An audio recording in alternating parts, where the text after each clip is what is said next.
all of a sudden we're talking about things that I realized we had spent the past 20 years of our lives together and hadn't really fully shared ourselves with one another, nor have we fully explored ourselves for ourselves. Welcome to Normalizing Non-Monogamy, the podcast where we interview incredible people from across the entire spectrum of non-monogamy to hear their fascinating stories. We strive to bring guests on the show who have a healthy approach to non-monogamy. However, it's important to remember that everyone does it a little bit differently, and the views and opinions expressed by our guests do not necessarily reflect our own. Additionally, we produce this show for entertainment purposes only. Please be aware that we aren't doctors or therapists. Consult a medical professional for anything regarding your health that you might learn about on the show. Enjoy! Welcome to episode 107. We're Finn and Emma, and today we're talking with Chris and Fred. They've been together about 30 years and have a really fun story. Yeah, they've been in the lifestyle for the last 4 years, but really, as you'll see, they've been, actually, as you'll hear, you won't see it. They've been doing some form of non-monogamy for a good chunk of their marriage and just didn't really have the words to describe it. I would also say that this is a really good episode if you're maybe, I don't want to say convincing your partner, but if you're trying to introduce maybe a partner to the idea of swinging or non-monogamy. This is actually probably a really good one for them to listen to because of the way these two approach it. And just some of the ways and some of the things that Chris has to say about being a woman in the lifestyle, about the safety, and really just about being a sexual being and as a woman. It's fantastic. And so we hope you take a lot out of this. And thank you to them for being vulnerable and sharing with us. Yeah, they also share a fun strategy for checking out a club if you're new. So stay tuned and listen to that. Yep, that was definitely a first for us. Real quick, before we get into things, I know a lot of you probably fast forward through our little advertisements or promotions or resource section here, but we would ask that maybe in this one you just don't do that. We've got a couple of things that are different and wanted to share a little bit of information, and then we'll get right into the show. So our announcement is that we have been working the last few months on some additional audio content, and we are going to be putting out 10 extra bonus episodes. Now, these are different from our normal interviews where we interview people in exploring non-monogamy. These are going to be focused on a topic. So hence, we're now calling them Focus Fridays. Yeah, we're, as Emma said, we're super excited about it. Our first little glimpse at that is going to come this Friday. So in 2 days, we're going to be putting out a trailer. We're going to run through all of the topics, just what they are. And the other thing that'll happen this Friday is all of them will be available all at once for download at basically at any point from Friday on through our website and through a service that we used similar, or through the service we used when we put out some meet and greet tickets where people can pay what makes them feel good for the service or for the content that they're getting. So if for you and all you can afford is free, then that's totally fine. We want people to have it. We don't want to hold this content hostage. And again, it's all going to be coming out every week starting next Friday on our normal podcast feed here. But we just wanted to make sure that we got it all out there, all in one chunk for people, and gave people an opportunity to either have it for free or to make a donation if they felt like it. Yeah, so again, you can download them all from our website, or you can listen every Friday for the next 11 weeks, I guess, because this Friday is a trailer. And we were going to be covering a lot of fun topics. We have a lot of amazing contributors that helped us with this content. We had a blast, and thank you to everyone who helped us do this. So please stay tuned and listen to all of this. We're really excited to get it out there. Yeah, and thank you for your support in doing that. And again, as Emma said, we actually pulled in some contributors for this that we haven't worked with in the past. Yep. And we're super excited to be able to share that and shine some light on them as well. So thank you to them. And again, thank you to everybody for supporting us in whatever way you can. Yeah. And speaking of support, actually, our Patreon Q&A video call, that's another quick announcement, will be this Wednesday, January 22nd at 9 p.m. Eastern and 9 p.m. Pacific. We do 2 calls, and it's just an informal Q&A session. If you'd like to join and don't know anything about this, go to our website, click on the little Patreon button, and you can read all about how to join. Our website is normalizingnonmonogamy.com. There'll be a banner there where you can click on for that. And if you're looking for the course information that we were talking about for Focus Fridays, it'll be under the courses tab at the top, and all of the information will be there. So thank you for checking that out. Yeah. And with that, let's go talk to Chris and Fred. Let's go. Well, welcome, Chris and Fred. We've got people who we met in person at one of our East Coast meet and greets. So that's exciting. Yeah. Welcome to the show. Thanks. Great to be here. So, yeah. Well, we got to talk to you a little bit in a rather loud environment. But for anybody who didn't get to meet you at the meet and greet, do you mind just starting off by just sharing a little bit about who each of you are? Sure. So I'll start. I'm Chris. And Fred and I have been married we've been together almost 30 years, married almost as much. Yep. We're both in our upper 40s. And we have been lifestyle, I would say, 4 years. Yeah, we're on 4 years now. But we have had experiences in non-monogamy that we didn't realize, like the language of it, for on and off most of our relationship, starting very early on. Yeah, basically our entire adult life. And you are? Off and on. So I'm Fred, as Chris said, upper 40s. And yeah, we've had a pretty solid relationship most of our time, but it hasn't been without its bumps and bruises here and there. And I'm sure we'll talk about some of those, as well as some of the fun times, which we've had an abundance of. So overall, very blessed to be together still. For sure. And it's been a pretty great life. So yeah. 2 adult kids and live in a suburb and, everyday mom and pop kind of thing. Yeah. Like most people. Yeah. Just kind of living your life. Yep. I would not say that we look necessarily like your classic swingers, but that is how we identify as kind of traditional swinging non-monogamy style. Yeah. I'm becoming less comfortable with terms myself, but yeah. Yeah, we'll talk about that's okay. You can describe it however you want. It doesn't have to be an exact label on it. Right. For sure. Well, and maybe then, can you take us back to the early days as they were? And it sounds like you said you had some experiences early on that maybe weren't official, but were definitely adjacent to the swinging world. I guess maybe what did that look like? Well, we met at a New Year's Eve party, and I love to tell the story that the first time we met, Chris wanted to sleep with me immediately, which is absolute truth, although it's not really the whole Technically, truth. He says this. What was actually asked of him is whether I could sleep in the same space where he was going to be sleeping. Not if I could sleep with him, but we did meet. The literal sleep. Yeah, exactly. Yes, the literal. Can I sleep like in the same room behind the same door? So, but we actually met through a mutual friend. It was someone who, for me, I was 18, he was 19. And it was someone for me who was, I would guess it would be defined as a friends with benefits kind of a relationship. He and I were, and he brought Fred to this New Year's Eve party.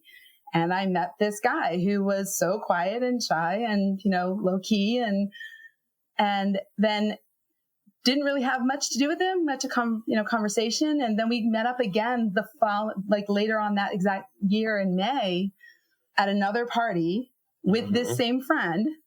And that was kind of the start of us seeing one another and dating one another. But it was between that friend and the two of us that we had an opportunity to have what we didn't realize was like a non-monogamous kind of a structure at the start of our relationship and having some fun, the three of us, at the start of our dating. And I'd say by a fun week of debauchery. Yeah, fun week. Yeah. Yeah. And yeah. Did it feel strange at all or just completely comfortable? It felt completely comfortable. For me, it felt completely normal because I knew both of them and they knew each other and they were comfortable with each other. I don't know if it necessarily felt as comfortable for them. Oh, I think it was very comfortable for him. Yeah. he had no problems with this whatsoever and had been trying to get me into this scenario for a while.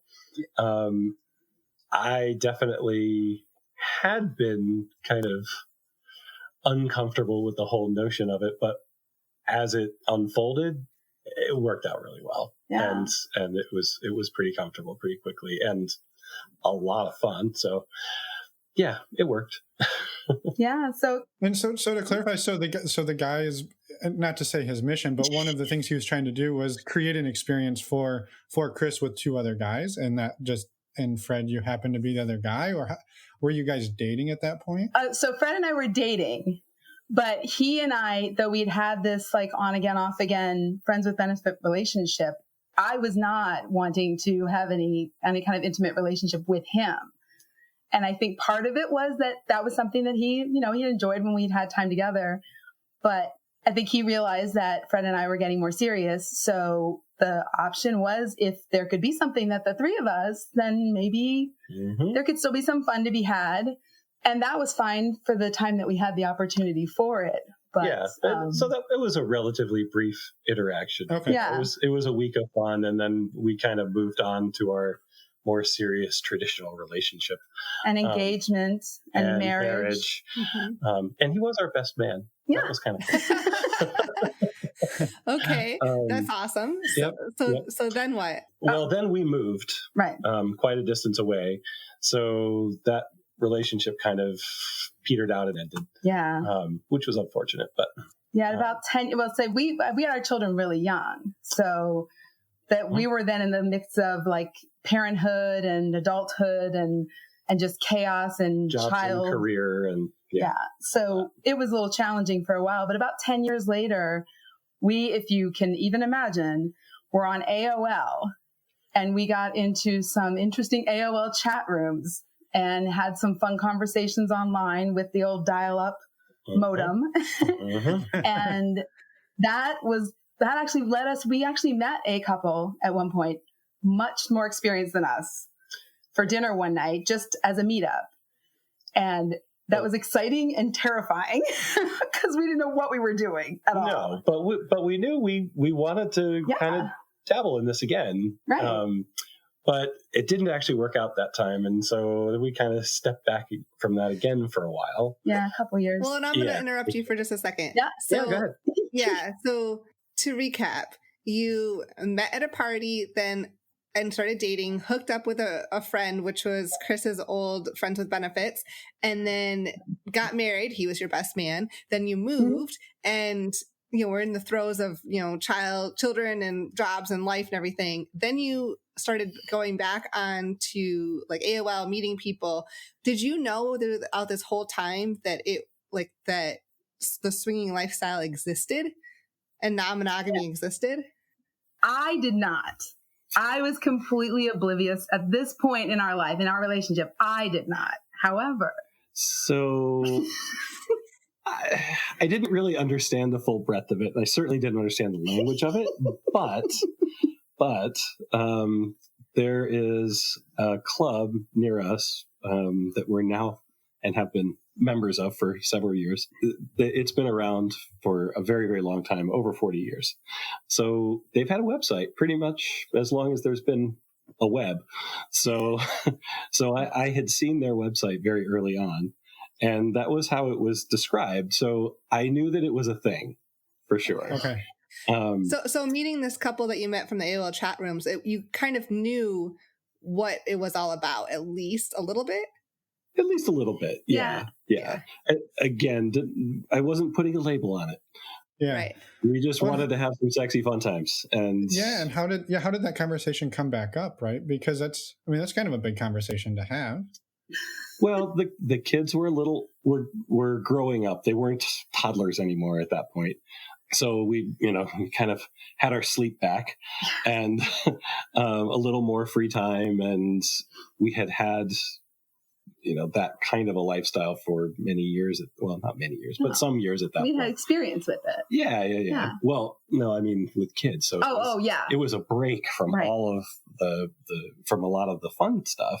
We still had our own good times, obviously, but if I can interject though, so there is definitely, and I know a lot of people who are in that are swingers, they tend to come into things a little later on after their lifetime and their like child rearing and stuff has happened, because like that takes a lot of energy. But for me as a woman, it took a lot of like my own personality. Like I became mom more than I was like wife and feeling sexual. And so for that 10, 12 years, I wasn't really feeling as much in that realm. I was feeling in mom mode. So this is where the kids were getting old enough. They were becoming more self-sufficient. And I was starting to realize, hey, wait a minute. Like, I'm not just a mom. I'm also a wife. I'm also a woman. I'm also a sexual being. Like, there's fun to be had. And now I've got my energy back because I have time and sleep. Yep. And so let's try and re-engage some of that excitement again, and let's see what we can do. So that's what started with the chats, kind of re-engaging, exciting, little fun times that we would have. And then the opportunity to meet that one couple out of the chat came into play. But again, I didn't realize anything. I was still probably, as a typical person, and you hear about so much, thinking, swinger as in old 70s with the key parties and all that other nonsense. And I didn't realize lifestyle, anything like that. So for me, I was just like, this was just something kind of exciting between us that was helping to spark something back in our relationship now that we had the time and energy to enjoy it. And I started feeling it. And of course, this was not that far off from the 70s. It was the late 90s. So, oh, no, we must have been in the 2000s. Close to 2000. Close to it, maybe. Anyway. But not quite there. Anyway. Yeah. Yep. Well, and so, no, but there was the shift then from a single guy to a couple, right? Was that a concern at all on your side, Chris? At that moment, it wasn't, because it was just like this exploration to meet these people. And we had been communicating and talking with other couples, but that's probably part of why it just didn't go any further in that moment. One, because this couple was very experienced. I was very overwhelmed. And the idea of all of it was exciting in the moment. But when actually face to face across a table from somebody at a restaurant, you just kind of go, I don't know if I can do that. This is too much. What did I do? But it was just a dinner. Like, we weren't at their house or anything. So it was perfectly fine. Mm-hmm. But for me, it was definitely one of those, like, I think it's fun online in the moment, but I don't know about anything else yet. I'm not sure if I'm feeling confident enough in myself yet to go that far. Yeah. So that's kind of what kept us back a little bit outside of that option. But we did end up meeting another couple and getting to know them as friends and having the opportunity over a couple of years to meet with them and hang out with them. And it started off, just fun friendship. And then it got to like fun and kind of flirty friendship. And we had a hot tub at our house. So they would come and stay with us, about once a year. And our kids were older, their kids were younger, but, it all kind of mixed in really well. Mm-hmm. And then it got to be like, well, now the kids are all asleep. Well, let's all the adults go in the hot tub, and we're all adults. We don't need swimsuits. And couples were playing. Each couple was with each other, but we were in the same space. And so it kind of just slowly over a couple of years. Yeah. Till we finally got to the point where we were like, what would it be like to actually try something? And at this point, we had been talking more about it and understanding a little bit more about the dynamics of swapping. And so we decided we wanted to try a full swap. So we created this whole situation, an opportunity with, kids safe and watched, and everything was good with them. We got someplace else, and we got together with this couple, had lots of conversation. Yeah, you did a particularly good job of talking with her to make sure that she was really comfortable, that she knew that she could pull the ripcord at any time, either overtly or covertly through you. You could, she could give some kind of a sign to you and you would pull the ripcord for her. Yeah. Whatever worked, right? Well, I felt like because Fred and I had this experience with our single friend before, I had at least experienced something a little outside the norm of just couple dynamic. So I felt a little bit more comfortable walking into it than I felt she did.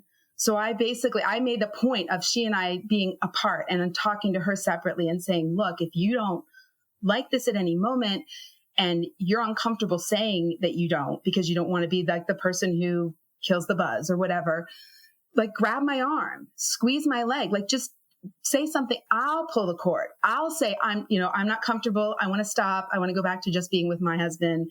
You have your husband, and I'll be the bad guy. And everything seemed great. It was a really fun night. We all seemed to have a good time. The next morning we got up, we got in the car to come home, all of us together in one vehicle. And if you've ever been in an atmosphere where you thought you could cut it with a knife, we were in that car ride. Yep. It was 45 minutes of agonizing tension. And then we get back to our house and they are screaming at each other in the back of our house. So unfortunately, to be clear, they were brand new as well. And this is the same couple that you had like been talking to and hanging out with for many years, right? That's correct. Yep. That's correct. Yep. Okay.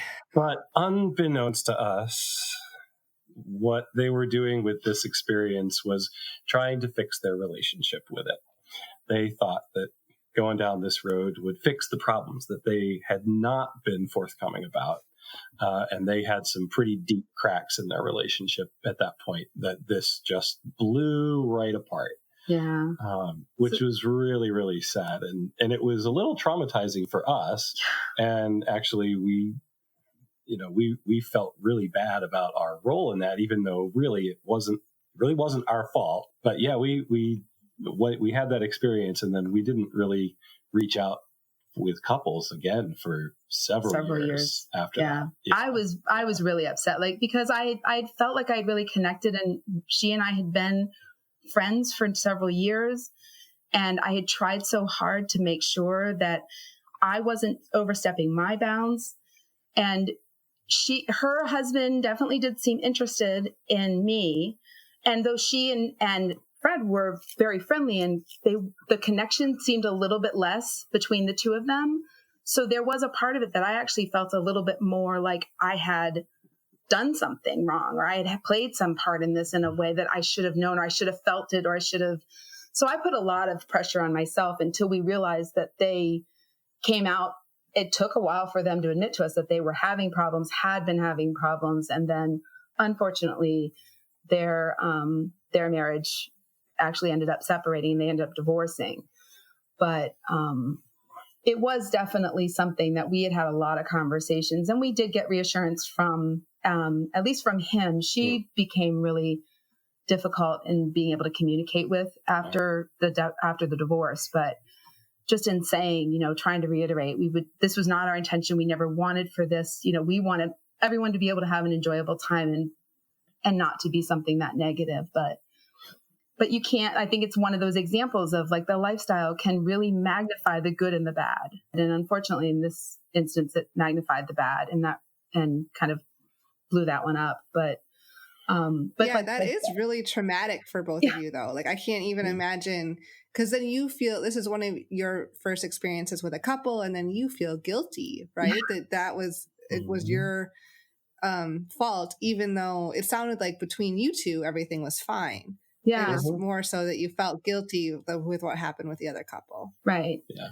and we never wanted for them to have any kind of difficulty in their relationship, but of course not. Also, they were friends of ours. Like our families had gotten to know one another, and that was a really uncomfortable. It was very difficult in that situation too. So, right.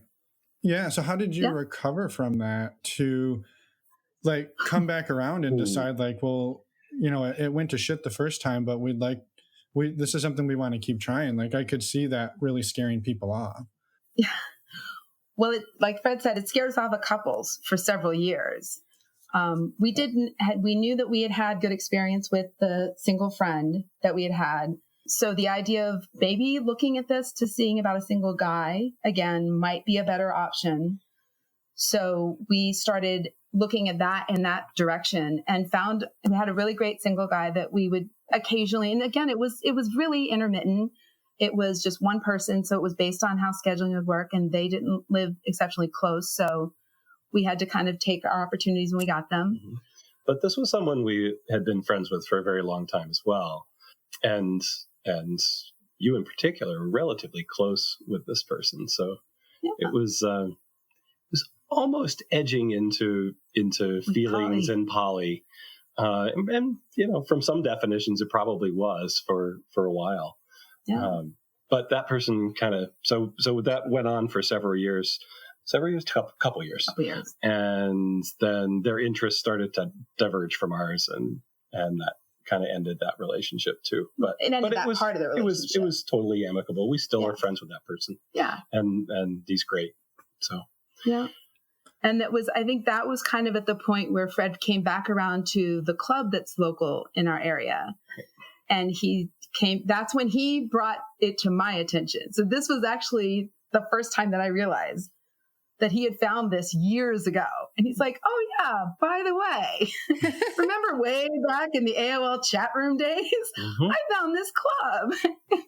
And I was just like, oh, okay, well, that sounds interesting. So we looked at it together and looked at the options about it. And as is the case with a lot of clubs, especially traditional swingers clubs, it's couples or it's single females.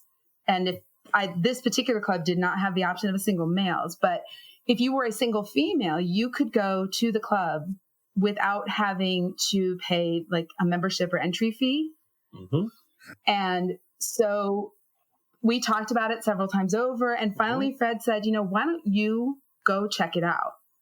Because we were at the time, I mean, real life exists. We were financially, it would have been a bit of an investment. And I said, but what if we did all of that and we didn't even want to go there more than once? We would have to have all of this in our plate, and that would be a lot. And he said, but if you could go check. You could go there by yourself and see what you think, because if you're not comfortable, we're definitely not going to go as a couple. And if you like it, then we'll go. And if you don't, then we know, we won't. Right. So one Saturday night by myself, I drove to this club and I walked in. And at first I was terrified. I was going to say, that is very brave of you. Yeah, no shit. Not many women would be comfortable or brave enough to do that, I think, right off the gate without knowing much about it. But to be fair, though, to the club, they did a really good job of making her feel welcome and safe. She had called the club, and the owners called her back and had a good talk about what it was like to go there, and told her when she got there, they have guys outside helping direct cars for parking, and they would walk her from her car and back to her car. And they did. And they did all of that and gave her a great tour, which is, as we now know, is a pretty normal thing for newbies to clubs. But they did a really good job with the tour, and the rules were well laid out and pretty healthy set of rules as swing clubs go, and worked out really well. Yeah, they introduced me to a couple of other couples there that they knew personally, that they knew, were very, that they would appreciate and respect the fact that I was brand new and I was there by myself. And so I was able to talk with people there. I was able to get some insight, ask questions. Like, people were willing to answer questions that I had. And I actually found that I felt more comfortable, if this can be believed, but I am honestly telling you the truth. I felt more comfortable in this club by myself as a single person with sex happening, on the dance floor, than I felt in a bar, even at a bar sometimes, with friends, because I did not feel like somebody was going to do something inappropriate. I did not feel like somebody was going to try and grab at me or something without having a conversation. I felt like people were respecting consent and boundaries in a way that it was not something you even thought about or talked about. The idea of just trying to walk through a crowded bar and not getting grabbed as a woman, that's a feat. So, and I'm walking around this entire club and feeling like, okay, it's an uncomfortable environment and it's new, but I feel okay. And I knew all these people that if somebody even tried something, all I would have to do is say something to the people that were pointed out to me, and action would be taken. Right. And the owners of this club they went so far as to say, even if it was our closest friends who've been here since we first started, if they did something that was non-consensual, they will be banned from the club for life. They have a no tolerance policy. So it felt really great. And I walked out of there still a little shaky because I was bundled up with nerves, but I was like, this is a really cool environment and this could be a really fun place even if we just went there just to have fun and explore in this sexy environment, Right. it could be really awesome. Yeah. That's super So awesome I have to come home and tell them. Yeah, no, I mean, it's super awesome to hear that you felt that comfortable. And I think it's, again, as Emma said earlier, like, I think that's the first time anyone's ever said that their strategy for exploring a sex club was send the woman for free because that's a thing, and she'll bring back. I mean, but I mean, honestly, like, it sounds insane, But it was not, I think it was a good, but it's a great strategy, right? Because if you don't feel comfortable there by yourself, you shouldn't need Fred there with you to make you feel safe, right? That's not how it should work. Right. And I think that's actually a fascinating and fantastic approach. Yeah. And that it works so well, and that you did feel so comfortable, because as you know too, like, it's not always the case, especially in just like a regular bar. So so when you shipped her off to the sex club, was there you make it sound so dirty. I know, you have to say it in the worst way possible. So were there rules? Like, was it like, hey, go and do anything you want, have a great evening, and tell me about it when you get home? Was there some guidelines? No, it wasn't quite that open.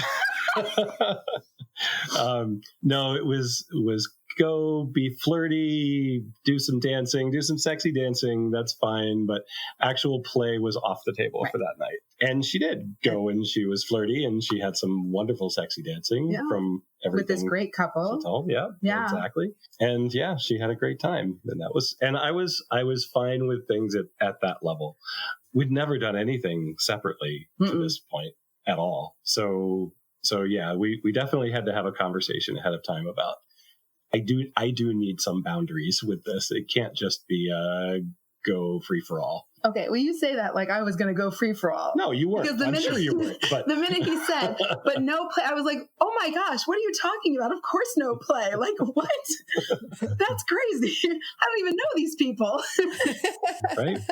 And I think that's kind of where, like, I feel like we've diverged a little bit from what we had contemplated of the swinger dynamic, in that I am not one of these people who could just like walk into a space like that club, even with Fred with me, and to just spontaneously, on every opportunity we get, walk in there, find an available person or couple and say, hey, let's go up to one of the playrooms. Like, I need to know people. I need to have a conversation. I need to feel a connection. So it's not that I would necessarily need to have developed a relationship so far as like having known them for multiple months, but at least to know them well enough that I could talk with them through a meal or enjoy maybe spending something outside of that environment, time with them, and enjoy their company. That's something that I would need to have to make that comfortable. Yep. Since that time, we've listened to a lot of podcasts. Right. Yeah. Go figure. Real quick, how long ago was that? That was 4 years ago. 5 years. 5 years ago. 5 years ago. Okay. But it actually, so the interesting thing is it took us a year from the time that I went to the club to try it until we actually officially were able to get back there as a couple, just because of life. Right. Again, another swath of life and kids and everything. And it was in 2016 that we finally decided to take the full on plunge, go create profiles on a couple of the web, apps, and go in there and attend the first newbie night at our local club as a couple. Cool. And that was so much fun. Yep, yeah, absolutely. Cool. And in the meantime, we did. Oh, so you listened to podcasts and started doing research. Yes, definitely started doing more research. Hadn't listened to podcasts while I was just looking at this club's website over the years. But yeah, so we actually started, and it's okay to shout out a couple of podcasts. Definitely, yes. So we started with the Joneses, and We Got a Thing, and it really, where they were at, we started almost right at the very beginning of their podcast, and it definitely spoke to us. It was the right language for us at the right time. Yeah. And we still listen to them, of course, but then over time they've mentioned other podcasts that brought us to other podcasts. So we've loved listening to your podcast for a long time. We've loved listening to Life on the Swing Set for quite a while. Yeah. And so those are our three favorites, I think. Yeah, I think at this point. Yeah. Of course, you're a big Dan Savage fan. Oh, yeah. Chris went back and binged the entire series. Wow. Yeah. And she is now completely caught up in the last year, right? Yeah. Yeah. Wow. That's impressive. That's over 600 episodes. That's impressive. Yeah, I know. Yep. That's right. But when for every new podcast that we came to find, I would go to the very beginning and start at the beginning and start listening forward. So did you do that for only Life on one the that Swing had Set? challenged me? No, now that's the challenging one. To say that's also a lot. Yep. I tried that and I listened to the first episode and I told them this at the vacation that we were just on. I tried that at the very first episode. I got through it barely. And I looked at Fred and I was like, I don't know how you can listen to this. It's just chaos. Like, I can't understand it. I've got a headache. And he's like, no, it's great. It's great. And I was like, okay, I'll try it again. I couldn't get through the second episode. So I kept listening. And by the time the first year was done, they were even saying, oh my gosh, don't go back and listen to the first year. But from that point forward, it was really good. So I got her back into it with year two. And she's listened to all of them since then. Yeah, because then he came back at me and he's like, no, don't listen to that. Listen to starting at this episode and then go forward. Like, just forget about the rest of it. You'll hear it. They'll tell you it's garbage. Don't listen to it. I'll be like, okay. That's awesome. It wasn't that it was good. It was just that their whole format, because there's so many voices, it's really hard to follow. And once they kind of got into a better groove and format after they got through that start point, I've absolutely enjoyed it. And the progression for theirs and the progression of all of the different opportunities and the people that we've heard through your podcast, all the different interviews, all the different perspectives, that started opening up my mind to saying, like, what is all of this and how are the different options and lifestyle and what does that mean? And that's when I think it started getting to be the point where I felt like, okay, now let's really like see what there is out there and who's out there and let's start really having some fun with this and exploring, because by that point, our kids were now adults and we were, for the most part, able to kind of do things on our own at our own pace. Yeah. So, well, and so what has that looked like then? Like, it sounds like you've kind of opened the floodgates, so to speak, in terms of at least exploring what all of this means. So what does it look like for you guys today? So we're still definitely the same kind of style that Chris was describing a minute ago. That and the language for that now is that we would call ourselves social or sapiosexual swingers. We like to meet people. We like to get to know them. We want to feel like, we could be friends and try to nurture that as we're able to, but pretty casually, honestly. And have developed a pretty nice core set of lifestyle friends. It's always fun going to what we call swirl events with those guys. And what you mean by that is a mix of people in the swinging lifestyle and a mix of people who are not. Right. Yes. Yeah. Yes. I call it a Neapolitan mix. So it's like you've got the people who are lifestyle, the people who aren't, and then the ones kind of in the middle that, they know enough and they hear enough and they're interested, but they're not quite either side of the fence yet. They're just kind of, so it's like Neapolitan. That's right. When you mix get it a all little up. bit of everything. Right, exactly. That's right. And that can create some fun moments for sure.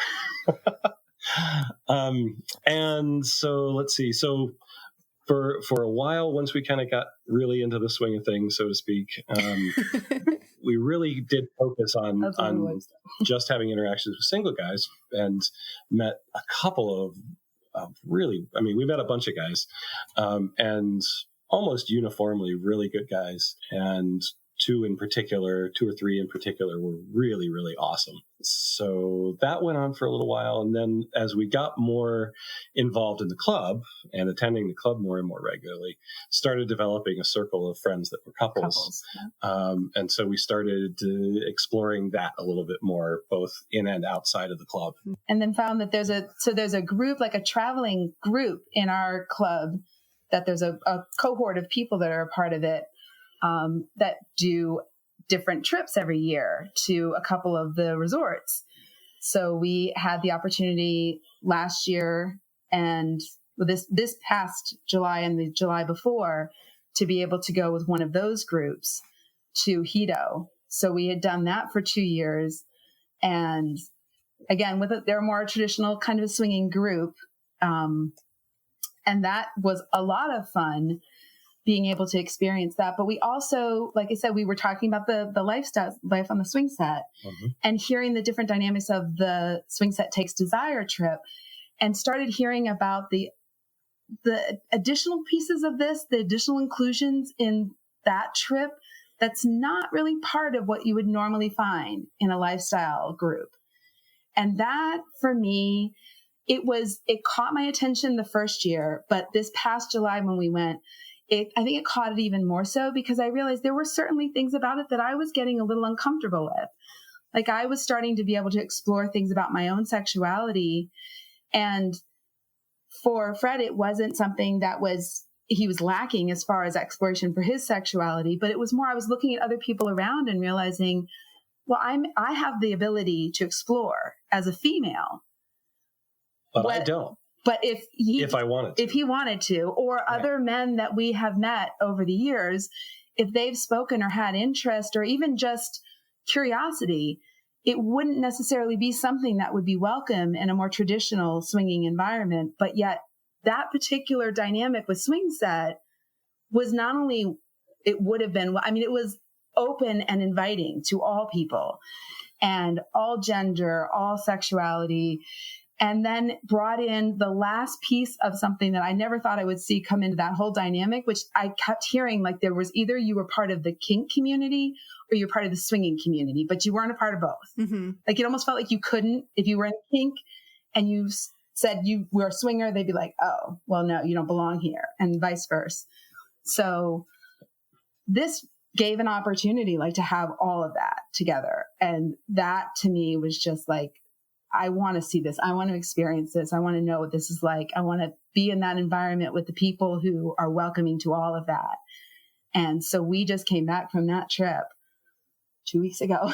Mm-hmm. And yeah, it was all that I had expected and way more. And it was just such an amazing environment, and the people there, and like all the different opportunities that you had, but just the feeling of it. Right. Yeah. You know, because I think you can compare resorts.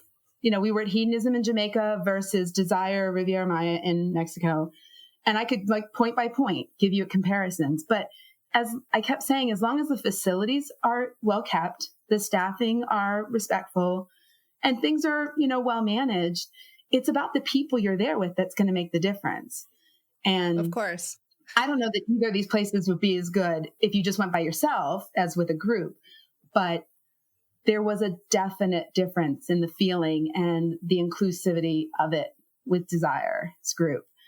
And that was really an amazing experience for both of us. Yeah. So, yeah. Yeah, I think that's awesome. And like you said, even if it's not something you were looking to explore, it's more just the fact that you could, if you wanted to, or that other people can. And I think that's what makes the difference. And I like that. Yeah. So and just No, go ahead. Oh, I was gonna say, just also to be able to appreciate the energies of the people in that environment. Like, there's just such an intoxicating energy when everyone is feeling comfortable and open to being who they are, and not feeling like they're either having to shun themselves or judged or being kept from just being able to express how they feel in that moment. And I feel like sometimes people who don't feel like they're outside, like we feel normal, quote unquote. If you're in a monogamous relationship, you feel like you're normal. subscribe to normal, but it's easier to be able to express your emotion and your connection with your partner if you are a male, female, heteronormative appearing couple in an environment. And it's just upsetting that people can't all express that kind of compassion and love and appreciate that environment. So that week gave us the opportunity to just be with people who could just enjoy their own love and expression. And you could just feel it. You could feel it from every person you talked to. And everyone was so consensually, like, so, what would you say to it? Like, they were just so in tune to being a part of making sure that consent was first and foremost in everyone's mind. I mean, right down to, which I thought at first was going to seem weird, but to actually having people say, like, may I put my hand on your shoulder? Is it all right if I give you a kiss? And just something as simple as just a touch, to not take for granted that everyone's going to want that. Mm-hmm. Right. That to me was just amazing. Yep.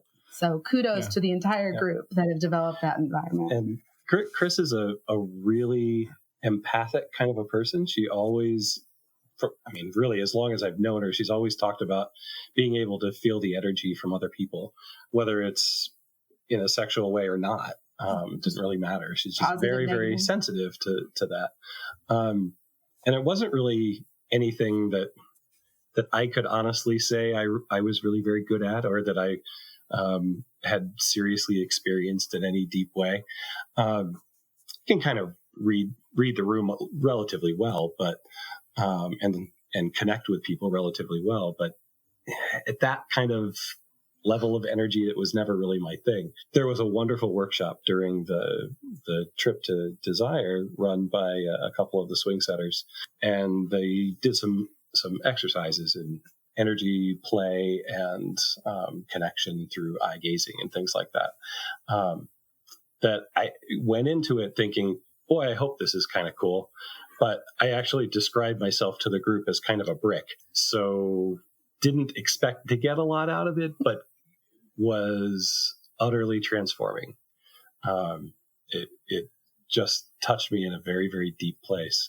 And I was very much not a brick by the end of that. I was a leaky brick, if anything. So yeah, it was kind of cool. Yeah, no, that's amazing. Really, well, yeah, and if they hadn't created that kind of safety, I don't think I would have been able to do that. Right. I just wanted to mention that. Yeah. Yeah. Well, and I think that maybe brings out another question, which is, besides that experience, how have you two seen this exploration together sort of shift your relationship over the last, it's really been 20-ish years, but really over the last 4 or 5 years since you've started talking about it more seriously. How have you seen that shift and change? I think through much of our relationship, we would kind of really go back and forth pretty over long periods of time, but kind of through extremes of being really pretty connected and then getting complacent and just kind of letting that slide and not doing so well with that. Now through all of this exploration and with all these experiences we have and with all the research we've been doing and talking. I don't see that ever happening to us again. I really don't. I think it would be very, very surprising to me. This year was challenging for me in a couple of different ways that we don't need to go into detail about, but that little bit of complacency kind of creeps back in, and but then we come right back to it because we're talking so frequently and talking so much and more deeply, really. Yeah, so I think that's been probably the biggest change, other than a lot of really fun times. Yeah. You would think after 20 years of marriage, like you would have already spoken about everything and you would have shared all of these things. But when we first started into lifestyle and listening to the podcasts and hearing the conversations and asking each other the questions, like sometimes we would be driving and listening to a podcast together in the car. And then we would pause the podcast and be like, wait, so what do you think about that? Like, how would you have handled that situation? What would you have done if that was me saying that? Or if you had said that, how would I have handled it? And all of a sudden we're talking about things that I realized we had spent the past 20 years of our lives together and hadn't really fully shared ourselves with one another, nor have we fully explored ourselves for ourselves, like to even have understood and appreciated some of the dynamics of our own interests and desires and just things to consider as a possibility. And I think one of the best things that I've heard in recent time is, and I think it might have been from Cooper, but I can't say specifically, you might know as well, is the phrase of like, you can try something one time and it doesn't change who you are. And if you try something and you don't like it, then you just know something more about yourself. And if you try something and you like it, then again, you learn something more, but it doesn't necessarily change who you are.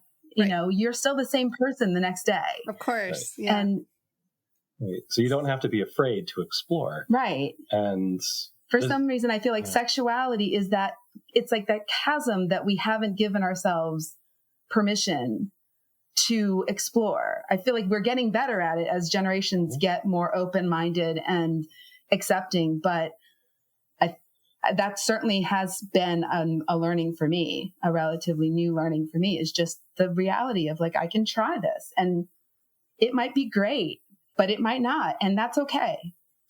And I think you came up to a conclusion recently that one of the things that you had put aside for many, many, many, many, many years was being able to ask for what you want. Yeah.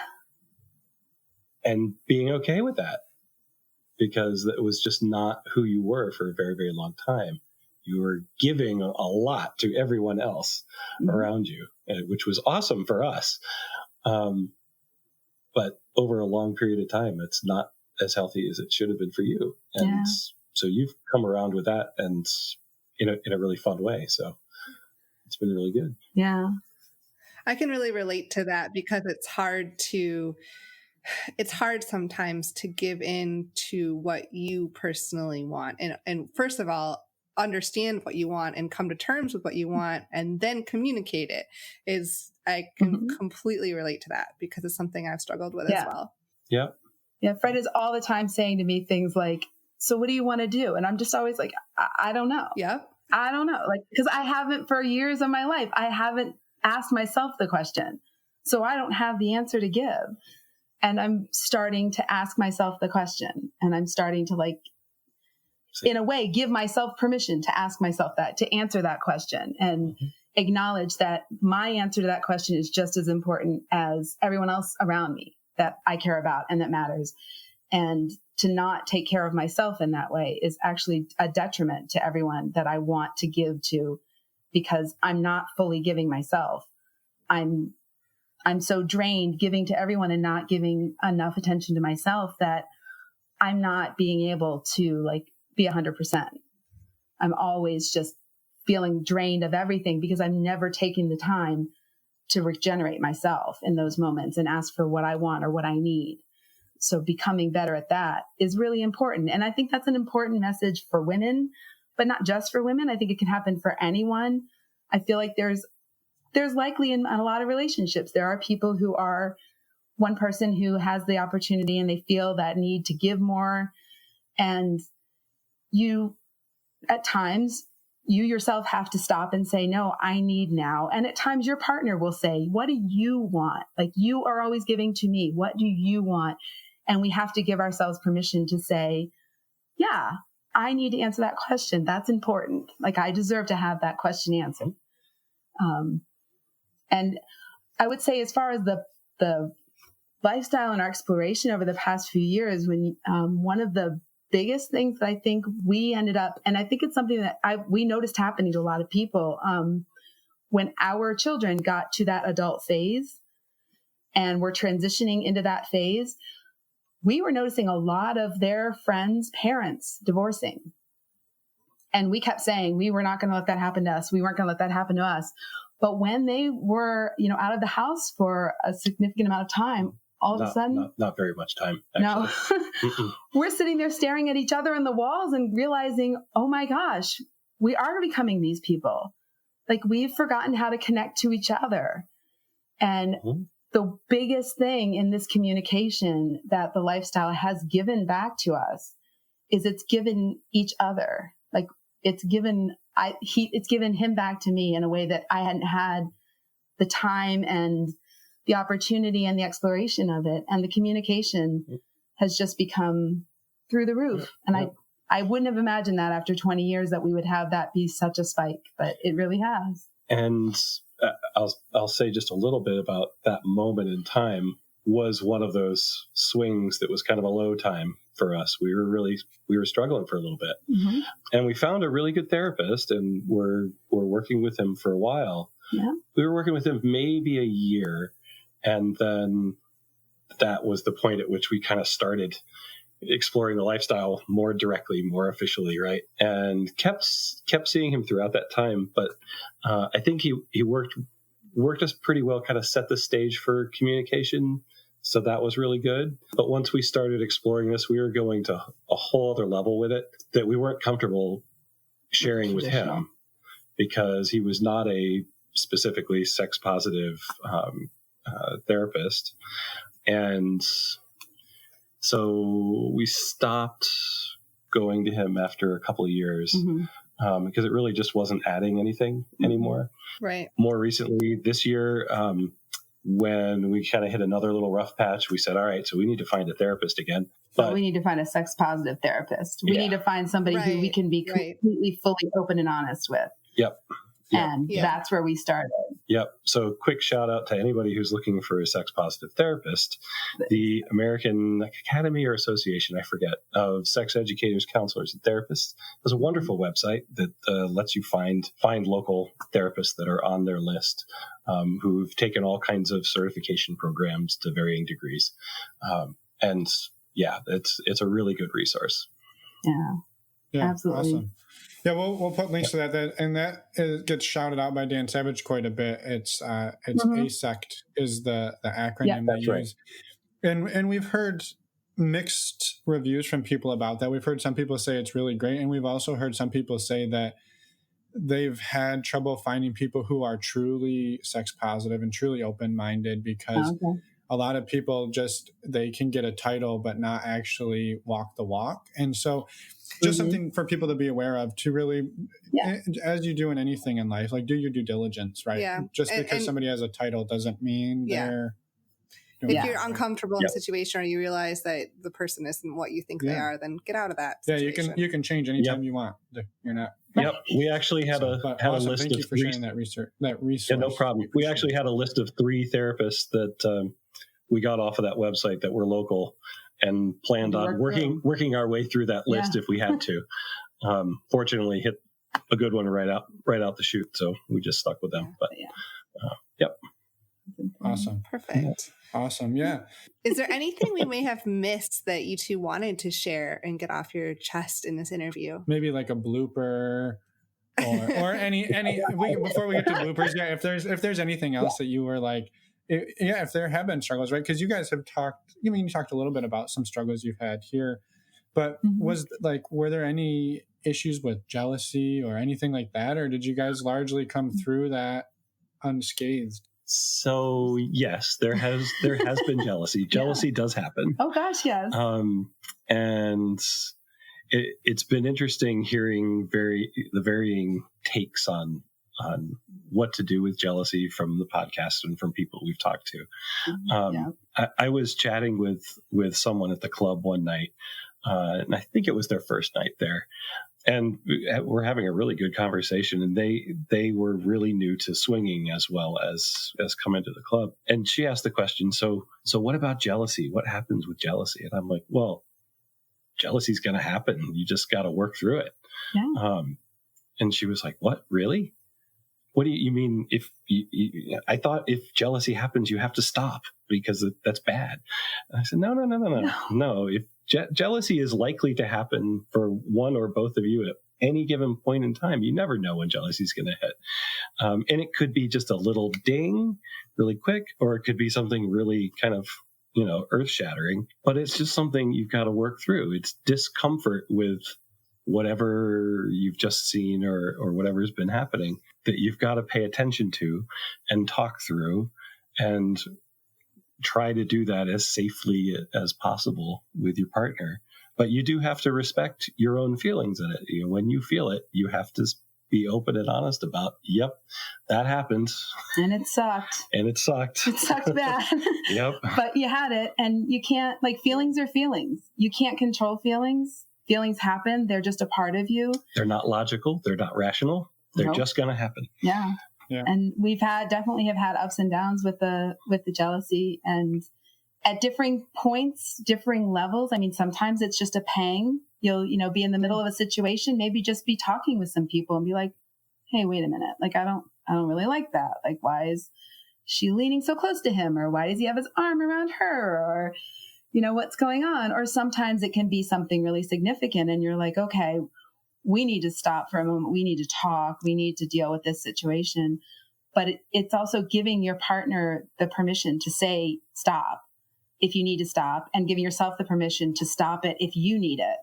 And it's sometimes a harder thing to do because, again, it's like that you don't want to be the one who kills the buzz, but it's better.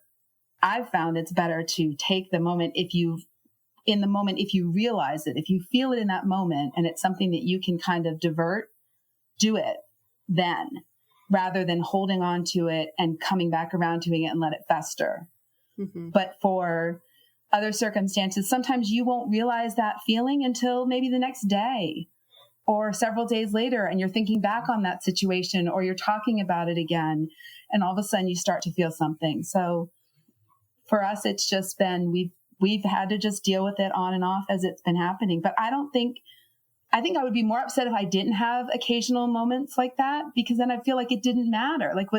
So it didn't impact me. And there wasn't that feeling that this was something so precious that it deserves sometimes to be taken into consideration. And we have to take those moments to stop and say, okay, let's make sure everyone's feeling good about this and we're in the right place and we're making the right choices for our relationship. Because ultimately we started this whole journey, every time we've gotten into this, it's always been in a way to try and make things better for us, for our relationship, to add something to our relationship. And that's the way we approach it. We approach it as we're in this together as a team, and that's how we play. That's the kind of dynamic that we look for in other people. And we want things that will help to accentuate our relationship, and we want to be able to accentuate other people's relationships too. We want those positive outcomes for everyone involved. So I think I'd be more upset if there wasn't jealousy occasionally. Yep. Yeah. And for me, very, very early on, kind of going backwards a little bit, but very early on, I struggled with body image issue for sure. And, when we would interact, several of the single guys that we interacted with were much more fit, and they were different sizes and shapes. I am an average size guy in terms of penis size. And that, we're so socially programmed to put so much value on that. And it's such a crock of crap. It's just not that important. And it took me a while to really deeply believe that in my core. And a couple of other women to tell him. Yeah. Yeah. Several. Yeah. Maybe many. Right. But the moment that I realized that I had really taken that in, and that was perfectly cool now, was ridiculously liberating for me. Mm-hmm. That was a really major kind of a moment for me. It was a wild realization. Yeah. Yeah. Well, thank you for sharing both of those things, and that it's not all easy and it's not all just fun, even though it's definitely fun a lot of the time. There are challenges and struggles and key takeaways, right? That's something that you probably would have never worked through had you not done this, right, Fred? I never would have worked through that. No. I never would have even thought about it. No, I didn't even realize I was programmed that deeply until there was a comparison, right? So yeah, it never would have happened. Yeah, for sure. For sure. Okay, now can we do the blooper? Almost. We have one other thing that we have to talk about first, because they have special news about using stdcheck.com for their testing. Yes.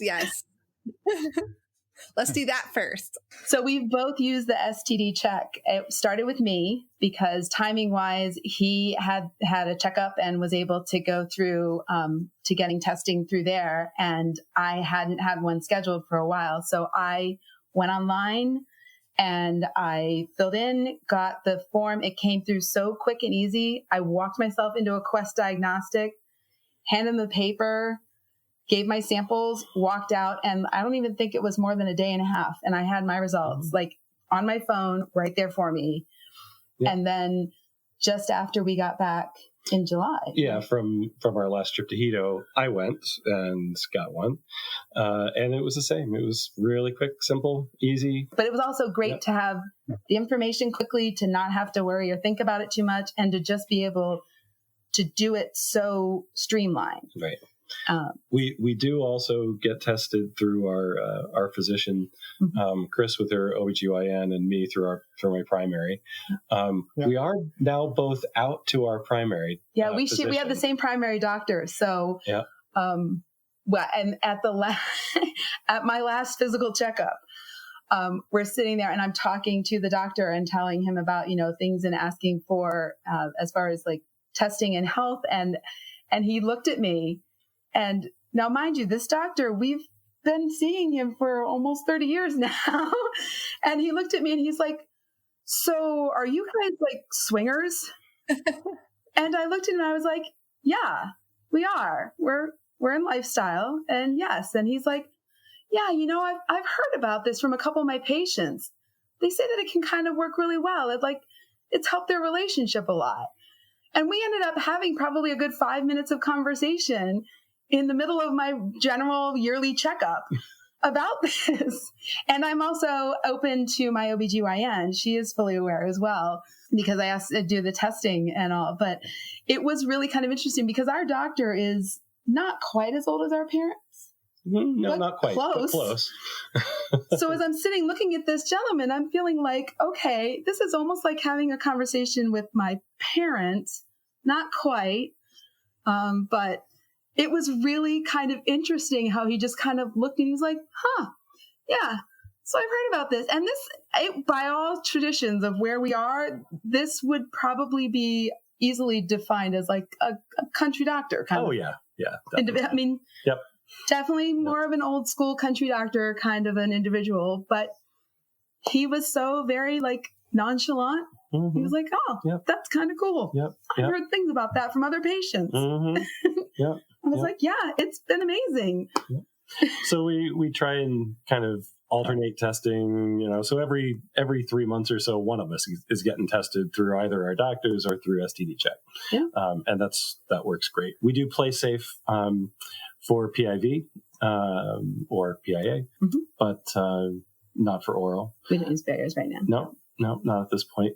Although we did make sure to bring some to our swing set trip because we knew that a lot of people there do desire that. Yeah. Awesome. Well, thank you for indulging us that shameless plug. And really what we wanted was the much deeper conversation about it that you went into, which is awesome to hear about all that. And that your doctor was so responsive. That's amazing. We do feel lucky. We've heard some horror stories about people talking to their doctors about it. So it's not for everyone, for sure. We were very lucky. But doctors, like therapists, sometimes you might have to switch if you don't find the right fit. Like, that's right. Yep. That's right. You have to be your own advocate sometimes. And very much so. We need to change it. Well, and I guess we could say we're, as far as who are we out to? Oh, gosh. So we're out to our doctors now. Right. We're out to my brother. And good segue, by the way. Yeah, I didn't even have to ask the question. Check no worries, him out. Right? No worries. He slipped. Sorry, Finn. And so your brother and your doctors. Yep. A couple of our close friends we're out that are not in lifestyle, beyond our lifestyle friends. But that's basically it at this point. Yeah. Like, we believe one of our children is pretty much aware of, but has not actually breached the subject yet. The other one probably doesn't give two hoots, you know. Mm-hmm. They're still in their own Yeah, world. who wants to know about sex life? Yeah, right? I know. Seriously, that's the thing. So, and we've always had a philosophy, because we basically kind of grew up with our kids, that, you know, if they ask the question, we're going to answer the question and we're going to be honest. But we've also told them, if you ask the question, you better be ready for the answer. Mm-hmm. So when one of them kind of like skirted around and made like a little rude remark about it or something when we were going out one night, and like, oh, you guys are swingers, aren't you? And I looked, I was like, are you asking me a question? Like, straight at their face. And they went, no. So I'm like, yeah, that's fine. You know, it's okay. As you said, nobody wants to know about their parents' sex life. Nope. That's awesome. Yeah. And everyone you've told has gone over fairly well? Mm-hmm. Yeah. Yeah. It's been good for us. Yeah. Yeah. Again, we have heard some horror stories about people disconnecting from friends or whatever, but we've been pretty picky. We are still very cautious about things. I mean, within our community and work, it's certainly not something that we think would be absolutely devastating, but it could make life uncomfortable. So we're not fully out and open in this environment, but the more that we meet people, the more opportunities we get to explore and have conversations and be able to share a little bit here and there, the more that we kind of become open, because just sharing the philosophy of being accepting and open and to everyone, whatever their interests are, whatever their loves are, you know, that should be the way in which we would want to be in our lives, helps us. And that's actually, I mean, we're very involved in our church, and you know, that's the philosophy that I would carry through. I would say, and some people would say that this was against something, you know, people quote against religions, they quote against all kinds of philosophy and what have you. And I say, you know, that's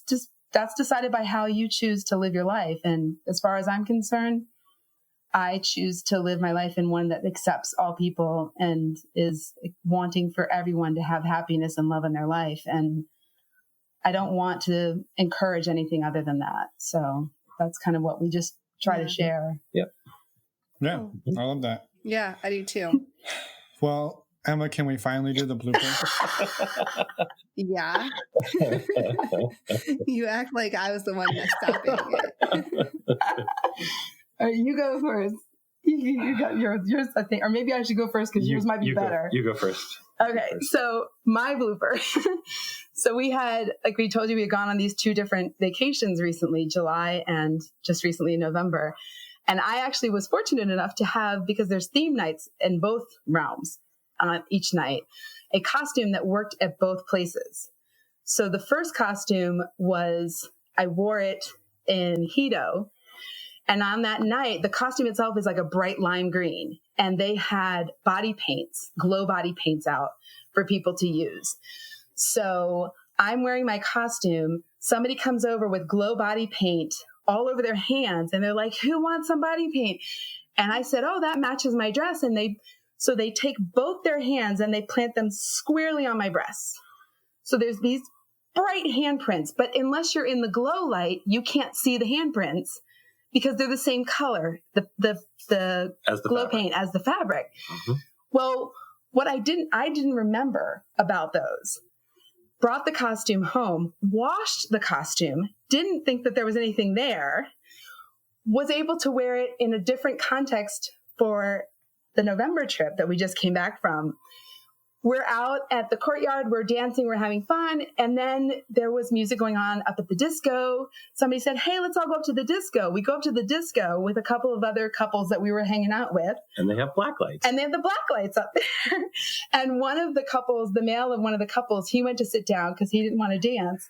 And I'm dancing on the dance floor, and I turn around and look over at him, and just at the moment that the black light catches the glow paint, and he bursts out laughing. And I have no idea what's so hysterical to him. And I turn back around to his wife and my husband, and they're laughing. And I don't know why these people are laughing at me, only to look down and be able to see these glowing handprints on my breasts that I didn't think were still there on this costume, but they were very pronounced and they were hysterical looking. And everyone thought that I had done this on purpose, which was even better. But I hadn't. I had completely forgotten they were there. Yep. But it was so funny. Oh my gosh, his reaction! If I could have like taped it, it would have been priceless. He lost it. He was about crying sitting there watching that. So yep. So that's amazing. Yeah, I know, it was really. What's good is that you wore that dress to another lifestyle event and not to like a vanilla work party. where there's black lights. That would have been interesting where I work if there'd been black lights there. Wow. Well, we have been known to go to vanilla Halloween parties. So you got to remember not to wear that. Yeah, I won't wear that ever again unless it's lifestyle. I get a whole lot of questions. Yep. Yikes. Yep. So go for it. So my blooper, Fred, let's hear it. So my blooper happened at the playroom at Hito. So there were two actually. I couldn't think of which one to do. But anyway, okay. So we're in the playroom, and one of our friends with a group of people, and one of our friends has another of our friends up against a wall, and he is got excellent skill at helping women squirt. So he's working on that with her, and all of a sudden she really lets go and squirts like crazy, and it was super sexy. And then another of our friends shouts out, "Clean up on aisle 10." And Fred runs over with a towel to present to the two of them as they're standing there. And this entire playroom comes to a stop as they all laugh hysterically because everyone had caught they heard, then they caught the joke punchline. And the next thing you know, they see him running buck-ass naked across the way with a towel to present to this couple that's standing against the wall. Always the gentleman. And one of the wet floor signs. So yeah. If only I had one. Absolutely. That would have been great. Put the little tripod stand right next to them. Now you know what to bring next year, right? That's right. There we go. Right. We should do that.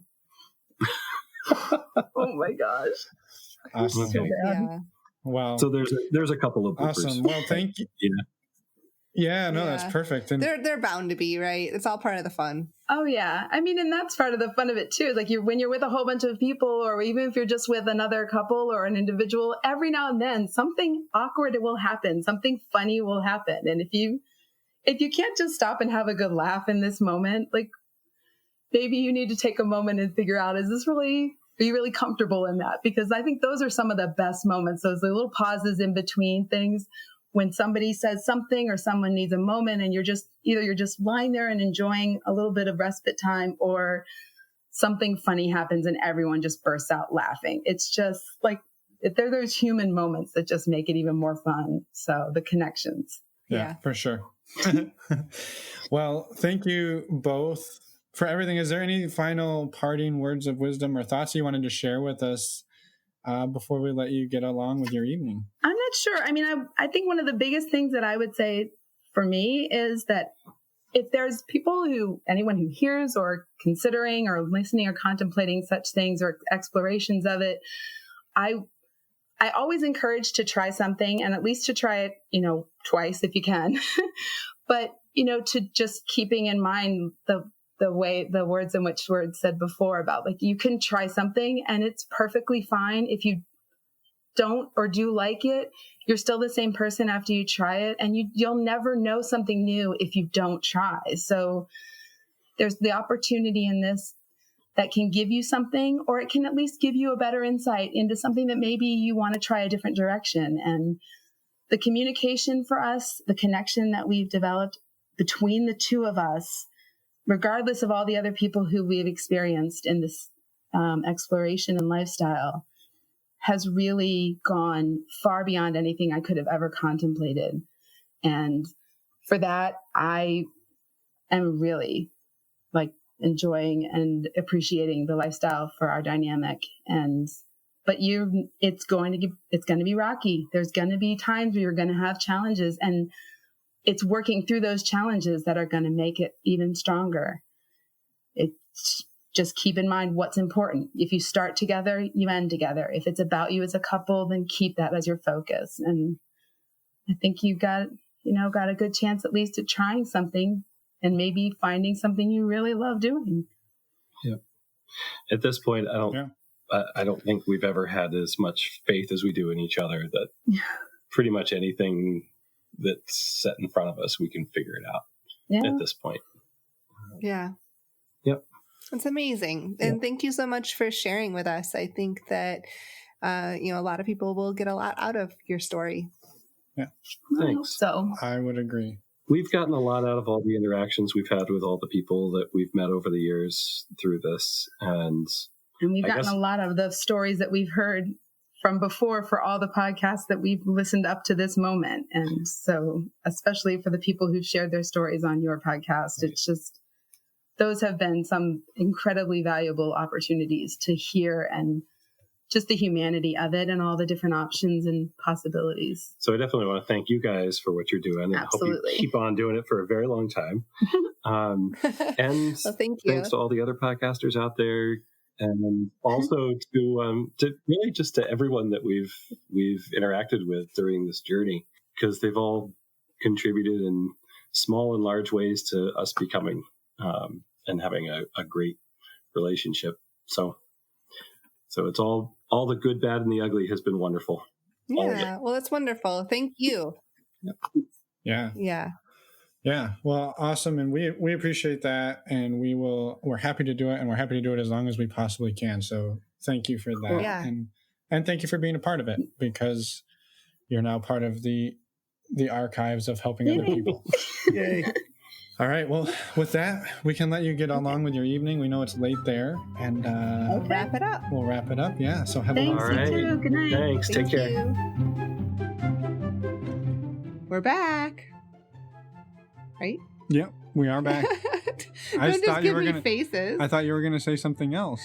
Thank you to Chris and Fred. It was amazing meeting you two at our meet and greet, and we couldn't be happier that you chose to come on the show as well. And thank you for the shameless plug for stdcheck.com. Yes. For anybody who is listening and still listening, if you want to save $10 on that, you can go to our website, again, normalizingnonmonogamy.com. Click on the links there, and you will be able to save $10 off, and it supports your favorite podcasters or second favorite podcasters. We're usually in the top two. Any sort of favorite podcasters, as long as it's us. Right. Or our friends. Or our friends. That's All true. right, enough of this. Thank you again, Chris and Fred. And next week we have Daniel. Yeah. Grew up in a non-monogamous household and is now also non-monogamous himself. Very interesting conversation. Also, aspiring stripper, Yes. which is pretty cool. He is. So come back next Wednesday and listen to that. And between that, you can be on the lookout for this Friday, a trailer coming out from us for these Focus Friday episodes. All right. With that, have a great rest of the week, and we will see you on Friday. Thanks for listening.